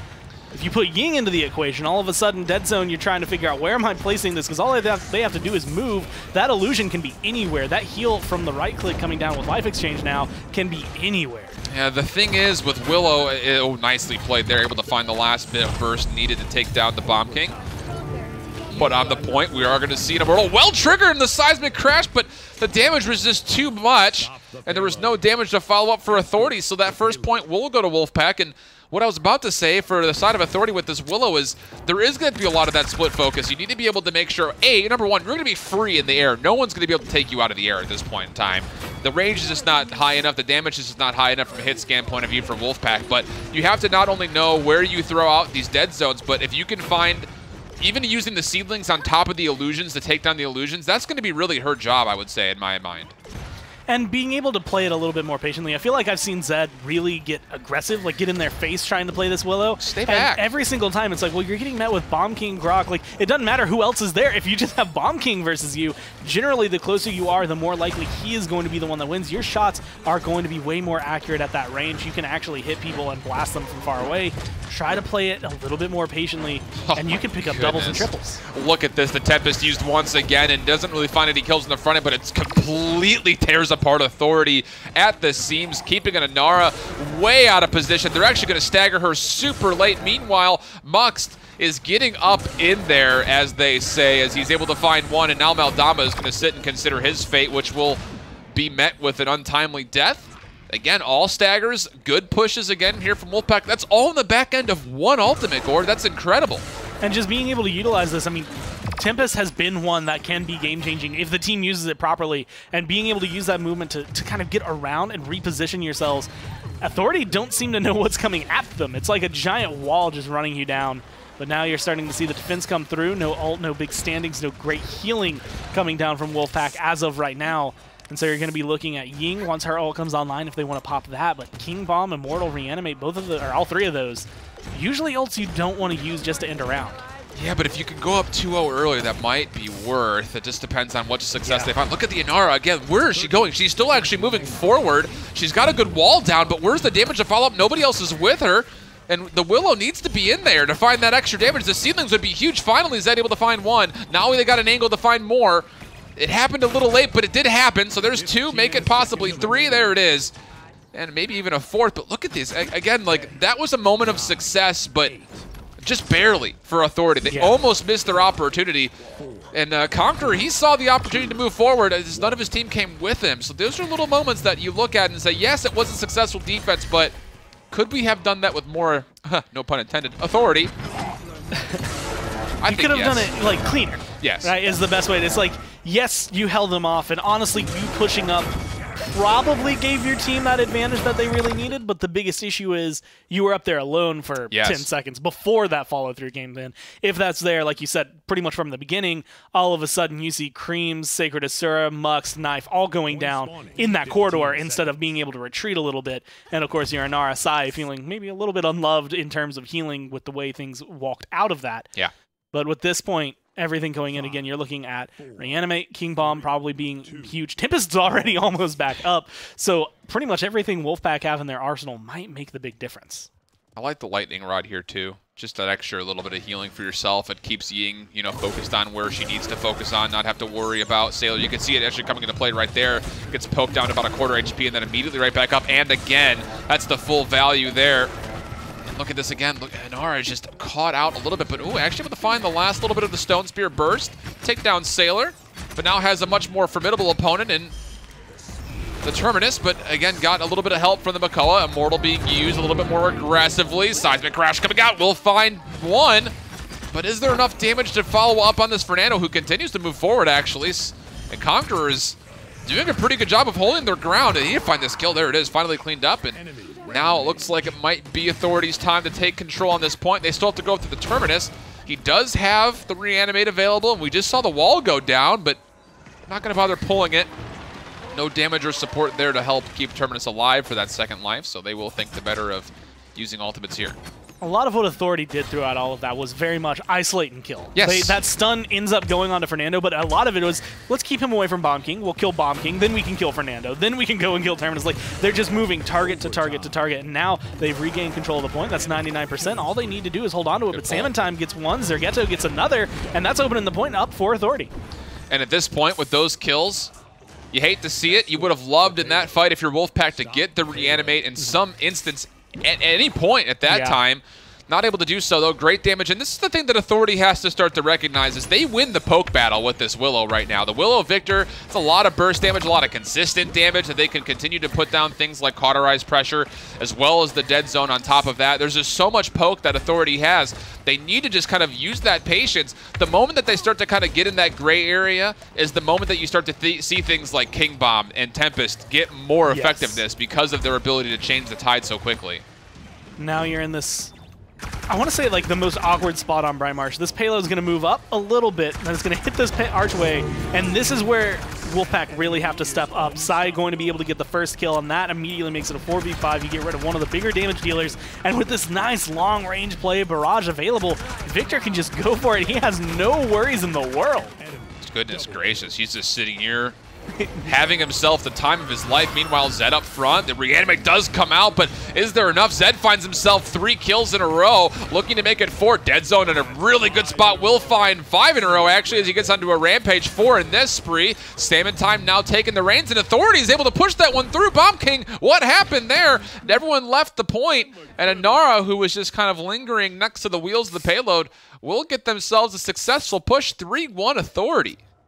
Sai Conqueror is in the most awkward spot you can be in a game, where he is on a 20 streak as a frontline. You need to be on the point. You are also the most likely to die, and you can't really afford the downtime of getting yourself off the map to get rid of the streak. If you jump off the map, your team has to be, at this point, like 75%.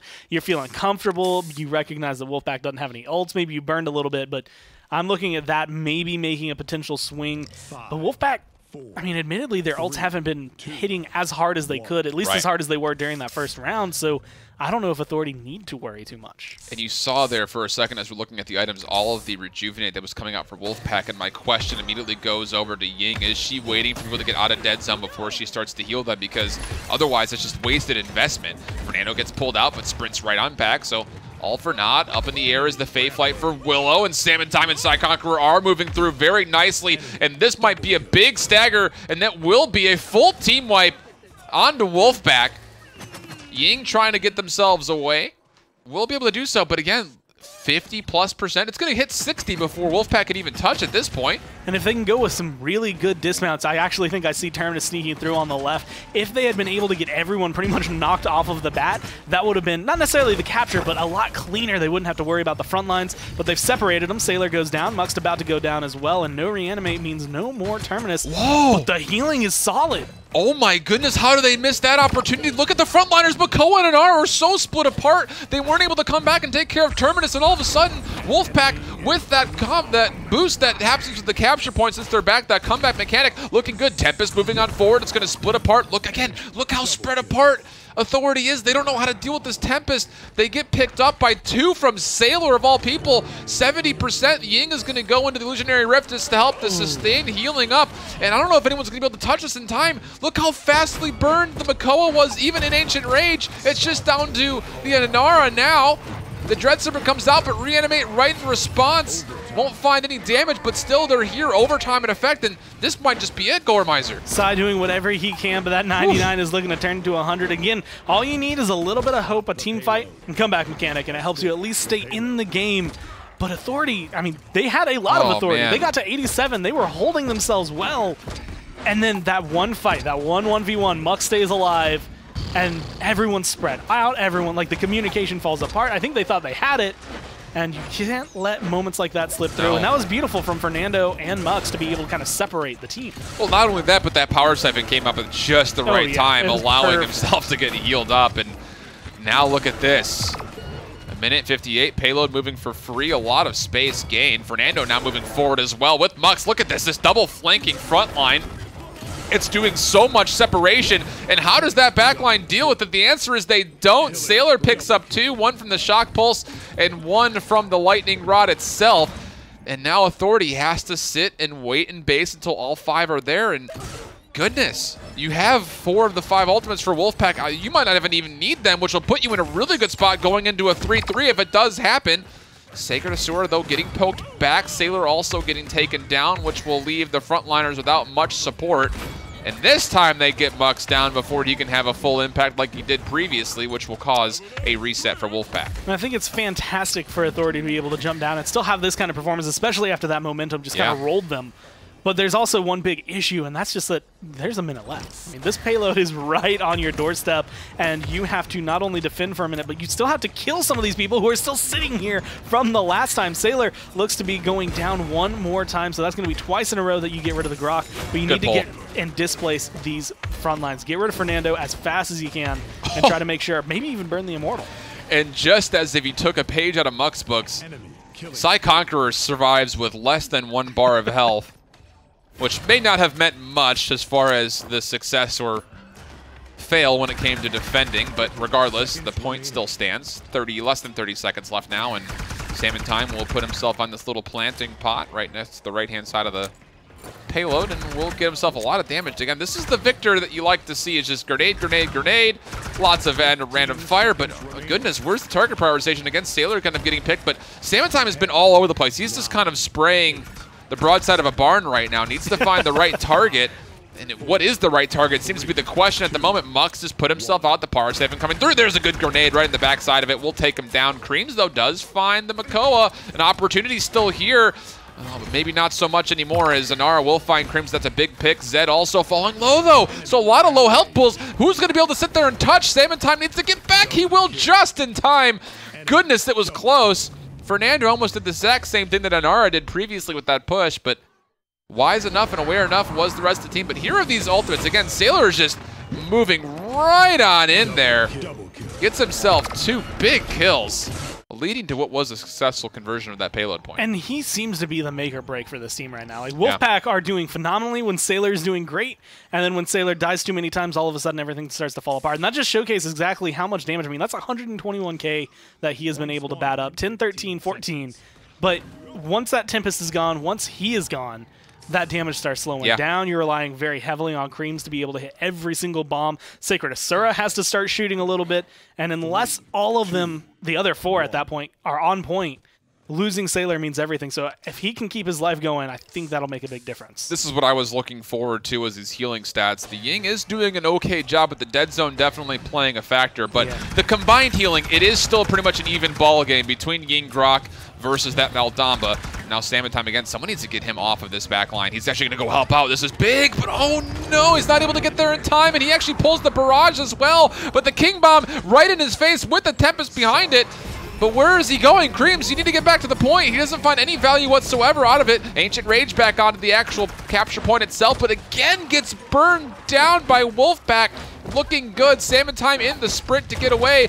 Zed trying to find whatever damage he can on the Willow, but Creams is doing just as much with the in-hands, and the separation is good. Seismic Crash is enough to get a stun, but not a kill. And Creams is able to find his backline counterpart. Look what this play he's doing. This is incredible. He doesn't actually get any kills, but he pulls everybody back from Authority, allowing Wolfpack to get the point.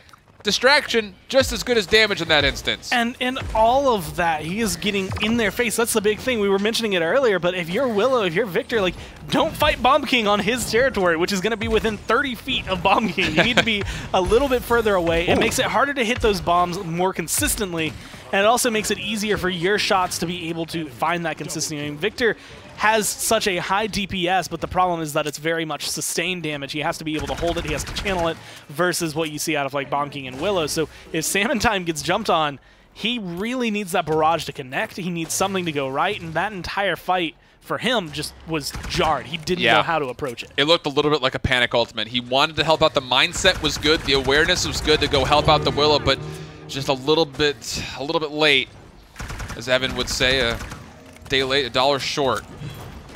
Now Makoa, a little bit of trouble with Will Shell Spin back, getting a lot of help from Salmon Time that time through. Again, just a lot of damage. You can hear him ringing the bell, those headshots, that time on a Sailor, who has been the target more often than not. Fernando also getting a good deal of poke.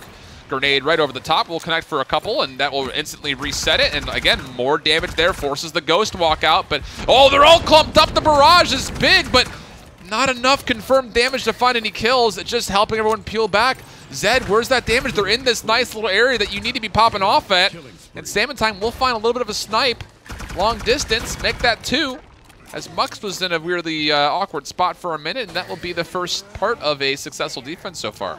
I love the way Salmon Time is playing with this grenade, though. It's just one of those things. We've seen multiple ways for Victor to be played. Burst mode has kind of been on the rise on PC, but Shrapnel is still incredible, and especially for a map like Brightmarsh, Shrapnel feels great. The same reason that Bomb King and Willow feel great, because everyone gets put together in this close quarter. You're going to hit 3 people, you get that instant reset, and you're getting a ton of burst damage as long as you can keep it channeled. Now, we're going to be looking towards what can Sailor and the rest of the team do, but finally, the Seedling Zed, it looks like he's starting to have this impact, but that's going to be 2 kills right off the bat.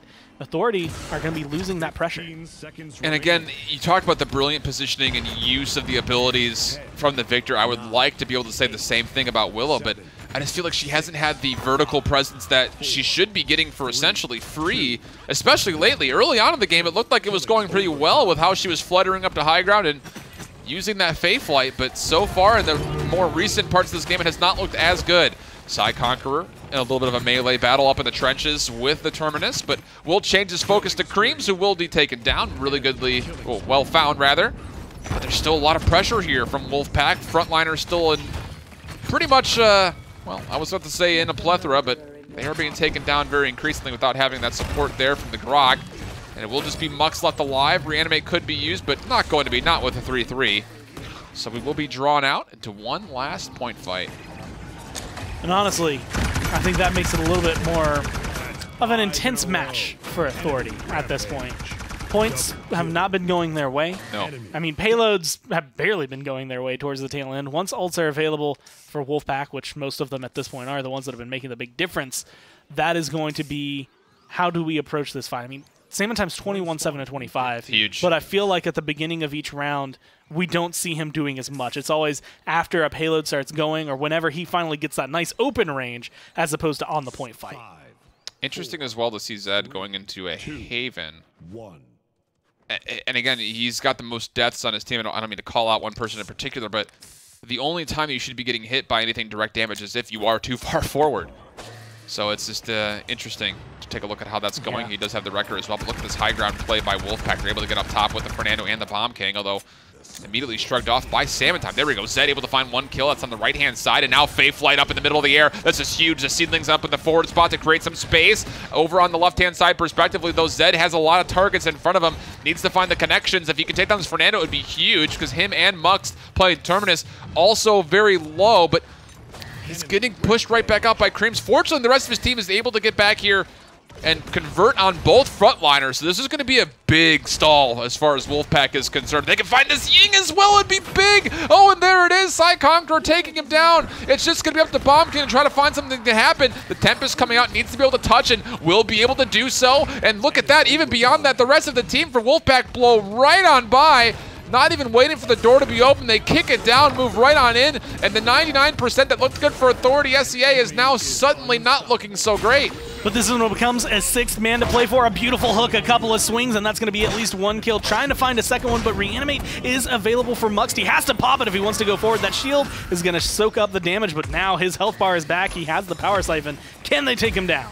Yeah, the Ying is doing a good job. Really good forward position there from the Inara. Put the wall up, keep the separation between healers and frontliners. They have plenty of time to play with, does Authority. They need to be able to punish these frontliners and these backliners as well if they possibly can. Anyone pulled out but Creams, he finds himself too. This is the last thing you wanted to see happen. You had 99%. Just take down the damage dealer who pushed aggressively. They wanted to play the point so badly, and all of a sudden, Wolfpack, they're in control. They're looking to put this one away.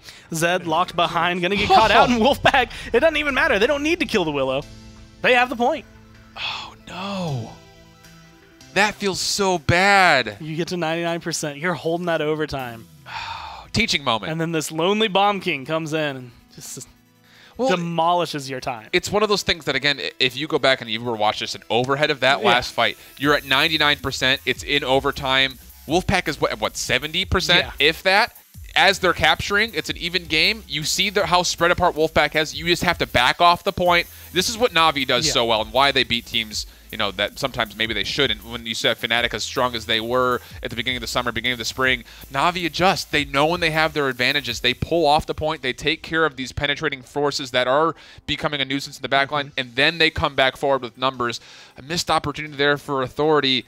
That one gets away, so Wolfpack will take a 4-3 win. But again, big Tempests from Sailor is allowing this team to do that.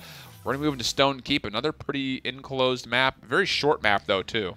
I'm kind of curious to see what Wolfpack is going to change in terms of their draft, because a lot of what they just played, to me, felt Bright Marshy. Right? Yes. It's a very Bright Marsh-centric draft, which makes sense if you're on Bright Marsh, but there's a lot that you have to interchange. Immediately banning out snipers, which to me says not only does Authority really like them, but that Wolfpack expects them and is afraid of them. But this leaves open Torvald, you leave open every single frontline. Makoa is available as well, so depending on how Authority want to approach this, I wouldn't mind seeing him try to maybe scoop away the Androxus. No, I mean, why not? I mean, this map is one of those really interesting things with flankers, that the opportunities to get actual flanking routes are small, but when you do find them, very big. Cassie Maldamba picked up, and Torvald and Droxus, you mentioned the power that it has, and your look, I think, says more than 1,000 words. I was more upset because I was like, okay, they've got Torvald. Right. You know they're probably going to go Androxus, because right now I think he's on the top of that flanker list as to who you're going to get. And then maybe you have to start falling towards others. But there's other people he can enable, but Androxus has been #1. And I'm like, if I'm Wolfpack there, I'd go Torvald, Androxus, Makoa. Like, because he was still available. The fact that they let that through to me means that they are very much relying on this Genos, which is going to be helpful. I think you really just need the bubble, but now you have the double damage amp. Yes. Which is going to be, I can't think of a better word other than just ridiculous. Well, yeah. Androxus goes bang, bang, everyone's dead. This is literally just, this entire draft is just faceting on the fact that Androxus is going to pop off. Yeah. Torvald, Genos to help boost him. Victor and Barrick will be there if you need them to be there. Wow. I think Wolfpack got everything they wanted in this draft somehow, some way. But Authority SCA, they've got themselves, you know, a lot of potential as well. A lot of game change that can be out of this roster. I mean, you have a lot of utility, not only from the ultimates themselves, but just their kits overall have so much from front to back. Support, damage, everything is there. Of course, you've got the old timeless frontline duo of Makoa Fernando, but also on top of that, again, you're going to be looking at an Impulse from Cassie as well as the Death and Taxes from Salmon Time. So a lot of that in-hand cauterize, we assume. Yes. Generally, you would think so. A lot that's going to be coming in. And again, like you said, this is a very solid composition on the one side. With when you rely on Cassie, you rely on Leon. Most of the time, they're going to be hitting consistent shots. It's nothing out of the ordinary. It doesn't require them to pop off. You just have to hit some damage every now and then. Whereas on the other side, Knife has to be hitting headshots. He has to be going in. He has to be aware of his positioning with these bubbles. And he just has to make sure that he doesn't give up his life. But if he can keep a boxing match like this, it really doesn't matter. He's getting the better end. This is not where Makoa wants to be. Sitting here waiting and baiting, you know, out this Androxus and then missing a hook, which means he's immediately going to get punished. That's just a free go for Knife. Is if that hook's down, hit the gas pedal. Creams will take down one. Fernando also low. And again, this is the power of having an Androxus. It's not only the damage, but his ability to go from left to right so quickly on such a small map. And you can see exactly how he's able to do that. Again, finding one, now pushing in for the second. Will he find the left hook to take down the Makoa? It looks like he will shell spin away. Now looking to try and dash around. Again, Androxus is going to be immediately in the aspect. A beautiful hook onto Sailor. Goes into the backline. Does get rid of this Victor very, very quickly. But unfortunately, I feel like it's not going to give you the presence that you really wanted. Reversal has to be big here. 60 health right now. Trying to dash around. Does not have the loadout to heal up. But that shield making him 2060. Gets the healing going. And now Zed, if you could just look at him, he's right behind you. Oh, missed opportunity there. But how could he have possibly known? Maybe there was no way. Zed was already low HP and had to back up. And now it's an opportunity for Authority to move on forward. You can see both frontliners holding down Main Street here right in front of Zed, who is not taking an eye on the vines to his right, and Torvald sneaks right up behind. He does get disengaged, and now Androxus coming in, being enabled. The left hook right to the face. It's always fun to see from Androxus' side of view, but rarely do you see it from the opposite end, and that was just as enjoyable. Knife finding a kill off the Accursed Armor. Now moving forward has Makoa low, and the pull will actually bring him more into that close range to confirm the kill, so thank you very much. And now one more shield right into the Fernando. Same fate met. My favorite thing about what Knife has been accomplishing is you can see him relying, and this actually goes specifically back to the last time he was boxing Zed. Zed takes a step left, a step right. He misses 2 shots on him, and then just says, you know what, I'm just going to punch you. Like, that's just where I'm going to go with this. I have a giant cone in front of me now with that change, so I will be able to hit this. And again, you're looking at something that is a composition relying on Androxus. So far, Knife has been up to performance. As long as these bubbles, as long as you keep that line of sight available, even when he goes down a couple times, he's created so much space, so much room for this team just by himself. Nicely played from Salmon Time, hitting the presence. Bursting down Sailor very quickly. It seems to be the game inside the game right now. Salmon Time versus Sailor. Happened last game a bunch, happening still here. As he will get an assist there on the Knife as well, so the damage dealer is falling apart. Really good shots connecting as well. Another presence, Salmon Time. Goodness gracious, he's looked great so far, hitting a lot of shots on the Leon. Of course, you anticipate that, you know, Victor not the hardest character in the world to play, but a lot of these presences coming through are looking really solid at the moment from Salmon Time, although he does get traded away that time from Knife. he's been looking really good damage-wise. A lot of control, but you could tell that there was like that moment of, I don't know who I need to target specifically to get them all the way down. Being able to switch between two people in a 1v2, you have to be able to hit one, then the other to stay alive in a scenario like that. Unfortunately for him, he doesn't as of right now. Sailor is looking to get aggressive. A ton of headshots. And I think still really relying on like Knife for the flanks, opening up this position. He doesn't have a lot on his own, and with a hook like that, he's not going to live long in this world. Zergetto has looked great so far in this Makoa. He's hit a lot of long-range pulls on good targets, to be completely candid as well. I mean, he's finding the people he needs to find. Another is copy-paste, same conversation there as Mux has nowhere to go. Seems to be favoring those frontliners with very little to no mobility. And as long as he can keep this kind of pressure up, there's nothing. I mean, that's like the first missed hook I think I've seen this entire game. And every single shot he's had, he still has his Ancient Rage. All of this control. And this is Wolfpack's push. I mean, they are being held back. Authority know exactly what line they need to hold. Unfortunately, they are getting low, and they do need to retreat. But with only 13 seconds left, they don't have to give up much room. Not at all. Zergetto trying to channel his inner Akeem Olajuwon with that jump hook, but misses. Able to find the second pull that time. Again, that's the target you want to find, I would say, is just get the Torvald out of there, make him use his recharge, but goodness, when Knife is not afraid whatsoever to push in, well, it's not much you can do against that. And look at this, knowing that the Leon's not there, he wants to get aggressive. That's a really smart play from Knife, able to find the support of Wanda.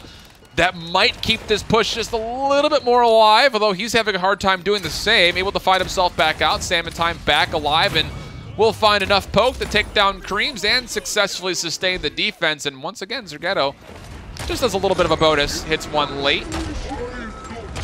That was a really good channel. Real solid. Yeah. And it's in that perfect area as well where you know you're going to be able to hit a couple people. Right now, Accursed Arm has been one of the best, like, executes without being an execute that is out there. Just being able to go up against a Cassian Leon, you hit 2-3 of those shots, they're guaranteed dead for you, so you can kind of get the ball rolling. And if they end up grouping up like that, and we've mentioned this is a smaller map, so it's kind of hard not to in certain occasions, you kind of get that going. But it is really interesting. This is the first time I think I've seen someone running it. Knife is going for a snowball as well. He's got this watchful at level 5, which is something we've seen on Shaolin in the past. We see it on a lot of champions, but it's very much a, I am going to continue getting kills. I'm going to snowball as best I can. It's a lot of confidence there when you're hitting double headshots like that. Make that a third. I think that you're merited to flex just a small bit. And again, by himself with the Torvald, he's able to essentially hold down this entire corridor. Wow, able to find his way out as well. But Salmon Time, really good awareness in the map to come right back on through, help him out with 1.5 kills, make that potentially 2.5 if he can find the last shot here on the Creams. Will Grace right on forward. Zergetto able to help out, and he will be void gripped and takes a couple of shots through the staircase, and most of them do connect. And oh my goodness, Salmon Time. I tried to avoid hitting on it earlier, but you gotta find yourself. Sailor is just in a really bad spot again.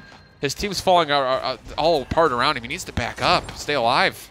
It almost feels as though Victor has been, I want to just say a non-factor. Like, I know, like, Knife's name keeps coming up because it's like, if Androxus is getting kills, then everything is going great for Wolfpack. The minute that stops, there's no follow-up. There's no backup damage. And even though this barrage comes down, there's the Immortal keeping him alive, keeping him pressured out, standing right in the through time and space, but does not get taken out. Sailor looking to get aggressive and try and find at least a little bit to make his name known. Knife able to help out with the Ancient Rage by throwing a Cursed Arm right into the face of it. Now looking for Salmon Time. Not able to find enough there with the Enlightenment. Androxus' right horn is feeling a little bit warmer than the rest of his body right now. Gore, I can't take you anywhere. Point still in control of the team in blue. That's Wolfpack now mimicking the 78% that Authority had, but still finding kills, so looking to potentially put this one in their favor. And it looks to be so as they have the numbers. Shell spin just a touch will fade away very quickly as he falls, and a double kill for Knife, just continuing to punish. Finding targets all over the place. Target prioritization be darned. He's just finding the kills, blows right on by Fernando, who's left his head spinning as Wanda falls down, and my goodness, just Knife so mobile, and even though he does fall away, look how much space he just created for his team. And this is actually something that I think is really interesting, because having that 50% reduction whenever you get an elimination is giving the dashes back for Androxus, I think, faster than Abyssal Touch would even be doing in this case. So you're getting in this area where if you're looking to snowball, if you can dive deep and get a kill, you can still make it out of that fight. Or, as we just saw Knife do, continue chasing down everyone who's low. Once you get them in that area, it's just stagger on stagger on stagger to the point where Authority didn't have legs to stand on. They finally push him back a little bit, but like you said, with all the space he creates, this payload makes it almost 50% of the way after getting grabbed on the Oh, boy howdy, Zorgetto with a massive pull, but again, not able to capitalize as Knife just says, okay, I'll take a shield dance right on in once more. And again, look at this. Can he find one more left hook? He's not even going to bother with it. He's just going to back up, make sure he stays alive. Salmon Time was in the back line, but Sailor, he was late to this early team fight, but he was doing enough to keep that backline pressure away from his support. So now an opportunity here to go 3-1. They do have a lot of ultimates to use if they do want to make that a 2-point gap. If they can find this kill on a Makoa, it might not matter. Is that a Dread Serpent that just came out? Sure was. Looked to be right in front of the base, though. It didn't look to be going really very far whatsoever. The peel to try and get rid of Knife right now. He is the focus. He is pulling all of the attention from Authority onto him, and unfortunately, that means this payload is now sitting in this position where all you need is to kill that Makoa. It's going to walk forward. Now you have two people dropping down to try and fill that spot, but you get rid of Mux, you get rid of Knife, and that opens up the door for you to try and defend. Big moment there for Zed to dodge right away from the left punch. And able to find more kills as well. A big kill, as you mentioned, that time through onto the Torvald to open things up, and then trading focus over to the Barrack.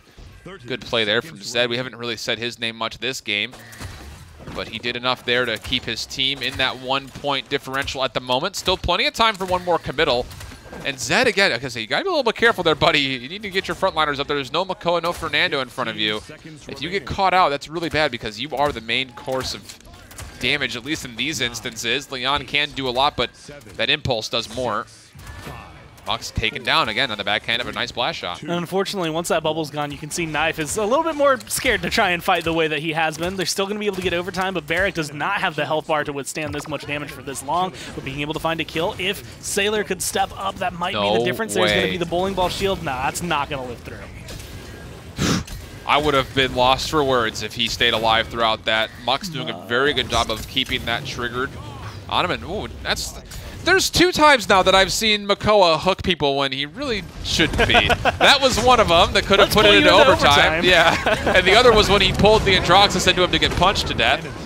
A really good moment here from Creams. Again, the Dome Shield able to take away the high ground and then immediately falling down to chase the kill onto Zed. And again, you can see what happened. The Genos actually had to back completely up just to make sure he kept himself alive. But again, the Dome Shield helped create that barrier. Sometimes it's necessary to use it off the point to create those moments.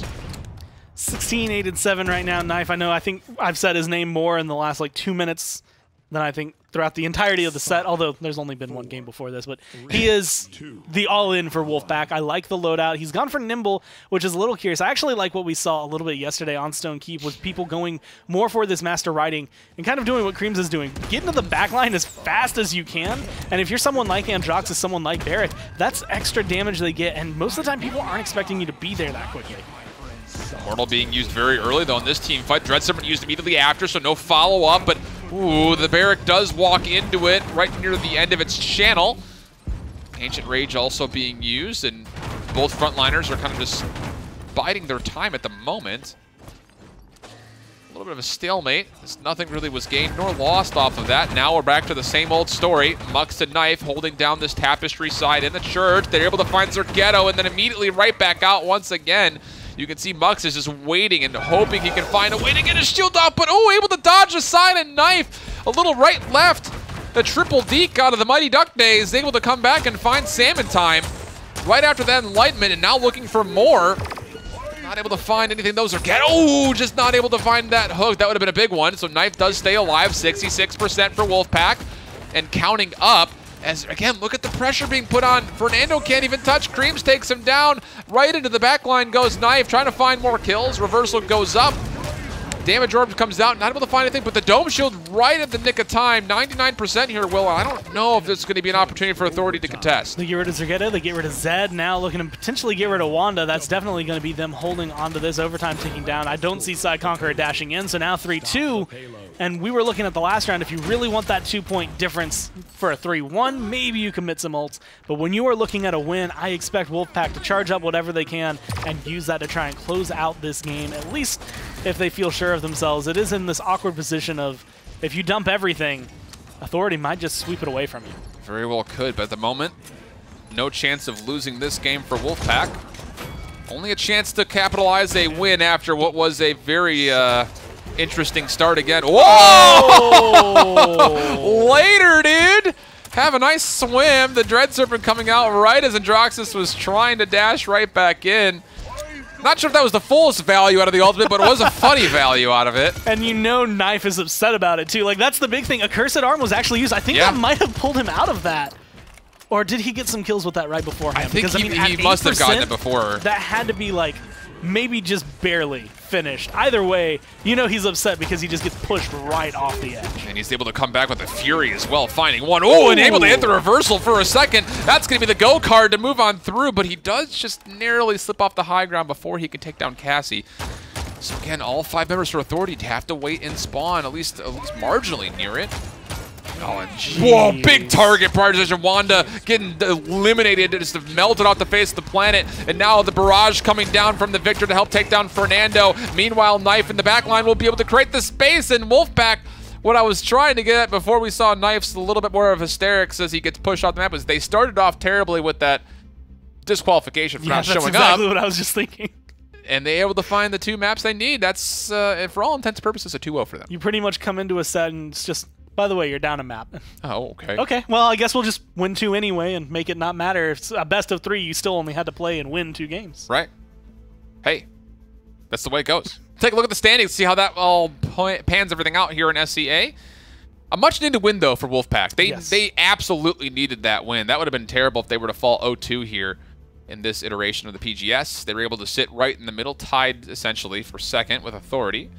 And goodness, Ryder up top. I mean, again, this is why I like watching SCA. It's a little bit of a Wild West, but regardless, it's one of those things that anybody can come out of that region. And Wolfpack have to fight for their spot. Tomorrow we've got CIS, though. It's good to see a couple of those returning names. B5, Fiasco Bros, will be squaring up in the second match, but not before Armada Esports will try out their luck against their first match. I'm not even going to go into that TD4 none 12 IQ. It's just 12 IQ. Just 12 IQ. And then Latin America following up them. Free Agent Boys, which if anyone is wondering, in the past that was Nocturnes at PWC. That was Burrito during the last couple lands. So those guys are still playing around. Not sure if Akate is still playing with them. Last week he was in the games. I'm not sure if he's going to be there this week or not. Let's hope so. But it'd be fun to watch. It would be. That's it for all, at least for now, here at the PGS. He's Gormizer. I'm Shift. You'll catch us later today with the PPL. You're not going to want to miss that. That's going to be a heck of a day of EU action coming up later. And until then, hope that you guys keep holding down.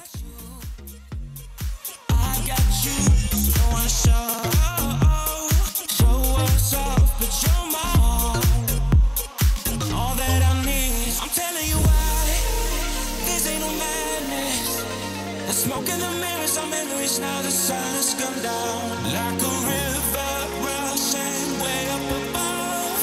This ain't no sugar-coated love. This ain't sugar-coated love. This ain't no sugar-coated love.